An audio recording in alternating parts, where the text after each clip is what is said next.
greetings. This is really strange. Could they have tempered with the Quran ayat, Surah Nisa ayat? Because even the Shia said there was a time that Rasulullah married Aisha at the age of 9 because to set a law so he had to practice it with Aisha. Could they have changed this verse from puberty? Because this is not about marriage. This verse in Surah Nisa, it doesn't go.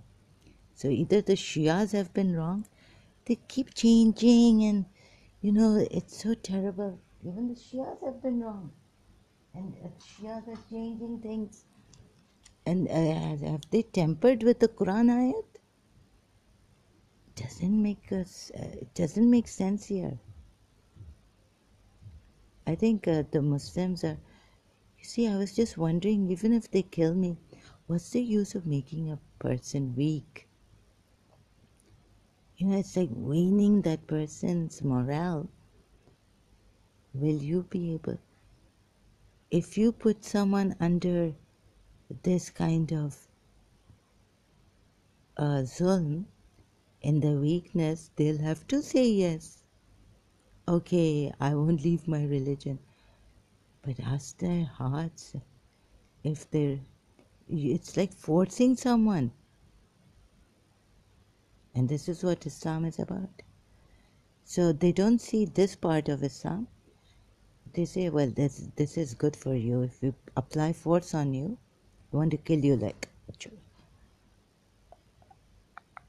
Okay. No, I won't. Kill me. So Surah Nisa, which ayat was it? Verse 6. How can it be they come off nikah? Are they tempering with? You see, in the multilingual Quran, they haven't changed it yet. They haven't tempered it. Here in Mufti and Quran ayat, word by word, nikah, the age of marriage. That's really weird.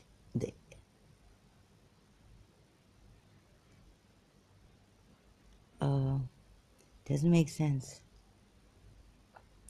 So you're doing the same thing, and you're saying, you're taking her morale. You're waning her morale, right? My morale, they're waning it like it. Bani Qurayza tribe. So you're breaking her strength. Shouldn't she come in this religion with sound mind? They make you weak, and your mind also is messed up. Then, okay, so your mind is messed up, your heart is wrenched.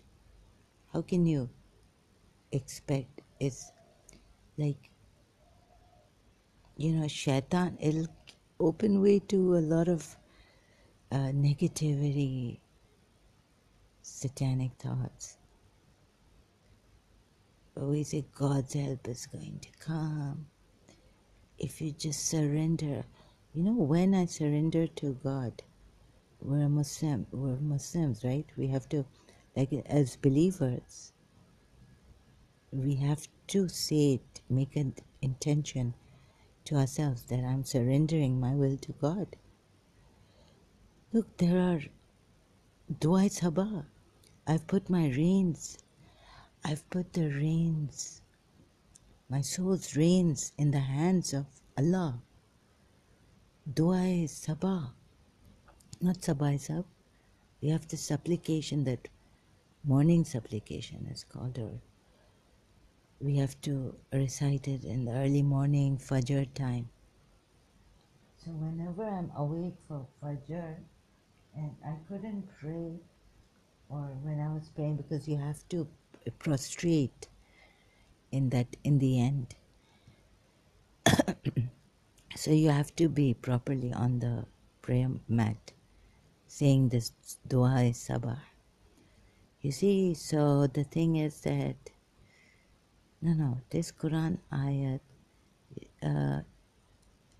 Could they have changed so much, tempered with the Quran ayat? I don't know. Because here in the translation, multilingual, it doesn't say Surah Nisa ayat 6 of age. We were told. Shia religious scholars we heard, they said that because of the age of he married, he practiced this to make sure that we believers, it will be easy to, we wouldn't be asking our religious scholars when is the ripe age for marriage.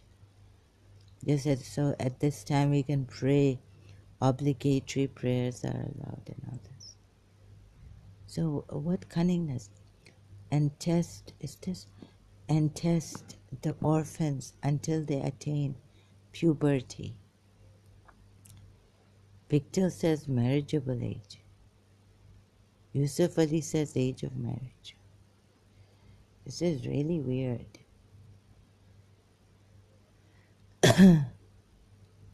Now they must have, because they were, huh? Two of them were saying puberty here. I checked Pictil and Yusuf Ali. They could have changed this now. I don't know what they're doing. So imagine a person, weak person, right? Not in their strength, not in the God-given strength even. What happens when you oppress a person? So you're oppressing the person, you're taking their physical strength out too. What happens if you stop giving them food and water and all this? Anyhow, it says, I thought a moment back last night I checked, just early morning somewhere, in the multilingual Quran, I thought it said puberty. And I didn't even check on Shakir. I put a check on here. I put a check on Abdullah, Yusuf Ali and Pictal in a hurry. I said leave Shakir, maybe it's a Shia translator. Anyways, maybe I'm now very confused. So what do you do with these people, murtads? Let's see what they do. Shia Islam. Like they take the strength away from this person so they're not able to even think straight for themselves. What do they do? So ayat on, what is the punishment also? Ayat on punishment for apostates.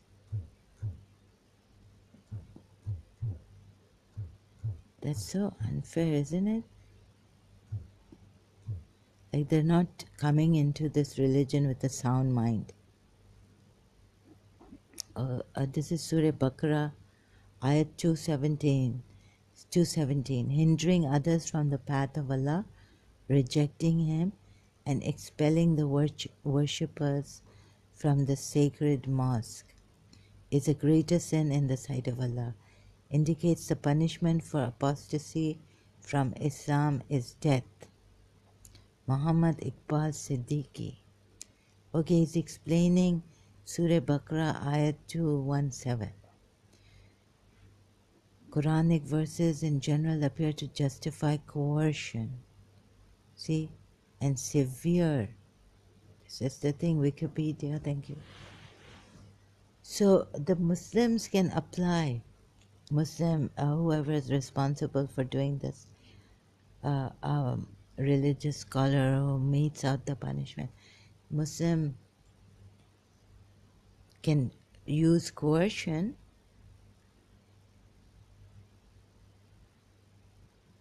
My goodness. This is, it comes to, it's coercion, it's force.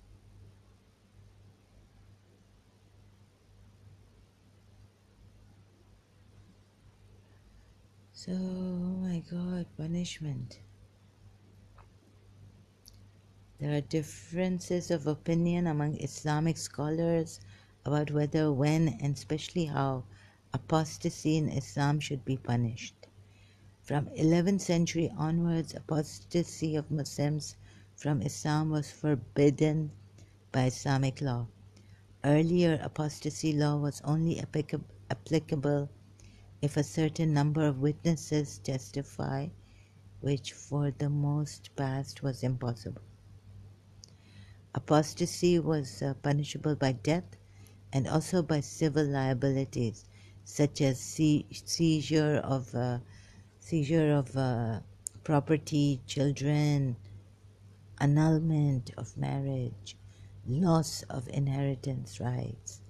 A subsidiary law also applied throughout the history of Islam, forbade non-Muslims from proselytizing Muslims to leave Islam and join another religion because it encouraged Muslims to commit a crime.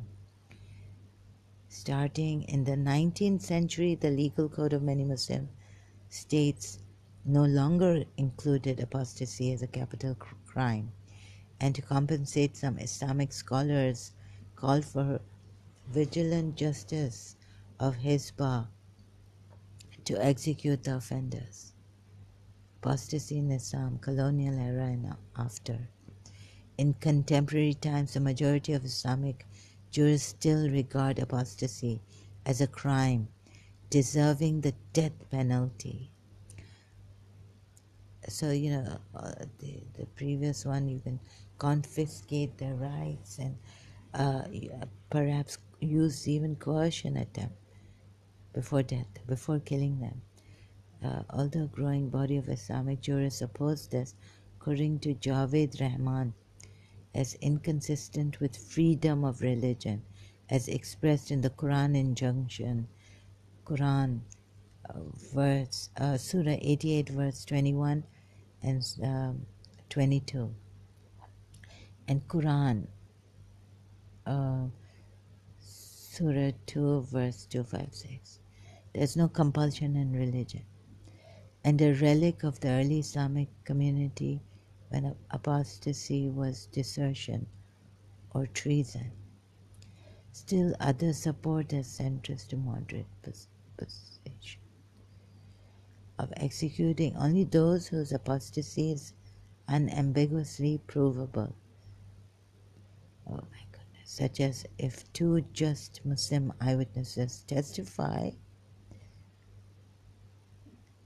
and or reserving the death penalty for those who make the apostasy public. According to Christian Schirmacher, Schirmacher,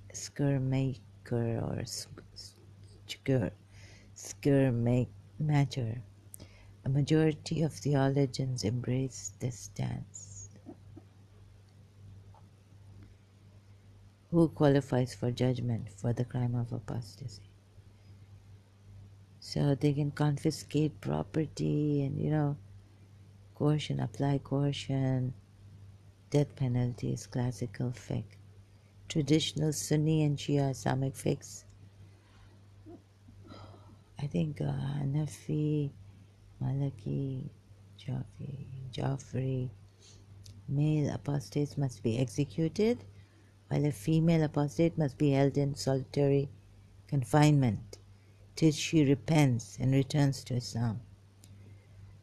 Apostasy is a hudud crime, the mere intention of unbelief without expression qualifies as apostasy. Can you believe this? In Jafri, this is my Shia sect. Unlike the other schools, repentance will not save a defendant from execution. This is even worse than Sunni Muslims. Unless they are national apostates who were not born Muslims but converted to Islam before apostatizing, although it is disputed by some scholars. Innate apostates who grew up Muslims and remain Muslim after puberty and until converting to another should be executed. What? Joffrey said, this is my Shia son. Both men and women apostates deserve death penalty, according to the traditional view of Sunni Maliki fiqh. Unlike other schools, the apostates must have a history of being good, practicing Muslim. Waiting period of 3 days. Well, what is this? Must be held in solitary. So very, very vigilant application, country law, apostasy, God knows, legally executive government, civil liabilities. In Islam, apostasy has traditionally had both criminal and civil penalties. So what do they do when the use of criminal penalties for apostasy fell into disuse?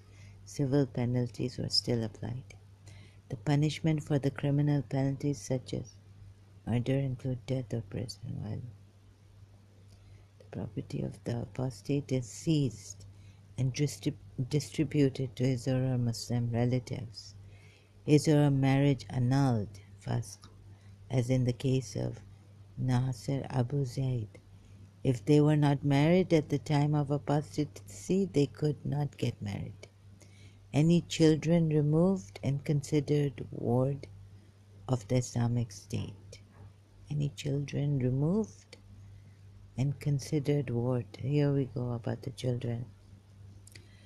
In the case the entire family has left Islam, or there are no surviving Muslim relatives recognized by Sharia, the apostate's inheritance rights are lost and property is liquidated by the Islamic State. In case the apostate is not executed, such as in the case of women apostates in Hanafi school, Hanafi, the person also loses all inheritance rights. I'm just inheritance. The school of Joe allows waiting till execution before children and property are seized. Oh my God. The conversion of a Muslim to another faith is often considered a disgrace and scandal, as well as a sin. So in addition to penal and civil penalties, loss of employment, ostracism, and proclamations by family members that they are dead is not at all unusual. So much coercion. Serious forms of ostracism. These include the refusal of other Muslims to pray together with or behind a person accused of kufr, the denial of the prayer for the dead and burial. Okay, what do you do before supporters and opponents of death penalty? Oh my God, this is like coercion.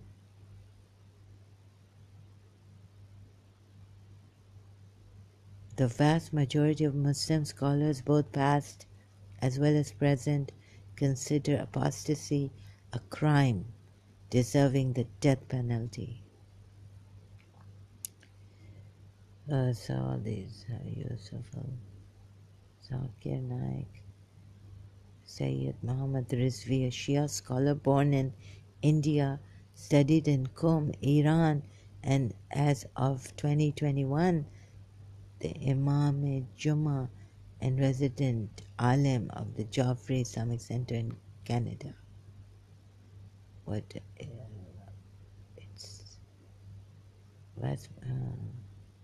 death penalty and coercion. Opposing the death penalty for apostasy, Shafi jurist Grand Ayatollah Hussain al-Muntazari, fiqh scholar Taha Jaber al-Alwani, Grand Ayatollah Hussain Ismail al-Sadr, Javed Ahmad Ghamidi, Pakistani Muslim theologian, Quran scholar, Tariq Ramazan, all these.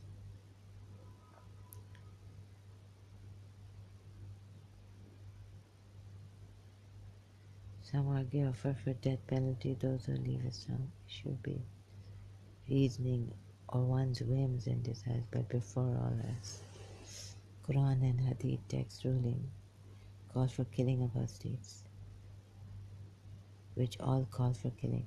Some scholars have challenged the fact that scriptures mandate death penalty.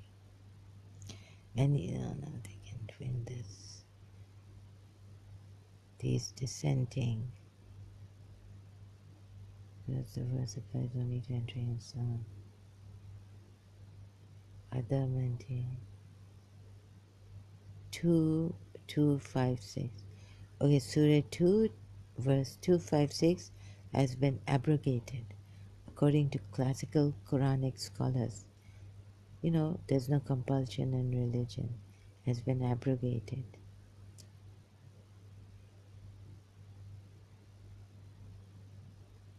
So there are abrogations that we can't, there because of these contradictory verses.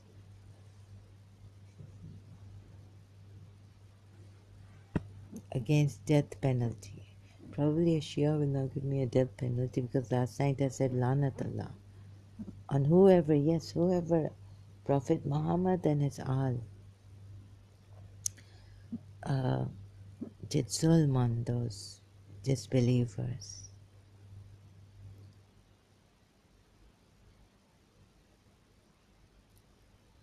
Idol worshippers. So you have your day, you can kill and curse others. So that's okay. No, that is not okay. You see, you have to see your own contradictions in your Quran.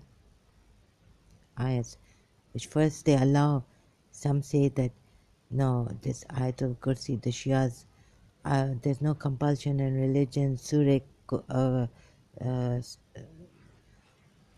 Kafirun, disbelievers, for you, your religion, for me, my religion. And then there are these things of, okay, I think there's a lot of confusion in this. The ulamas are not united in many things. This book is left like this, and you can kill on apostasy. Muslims, Shia, Sunnis.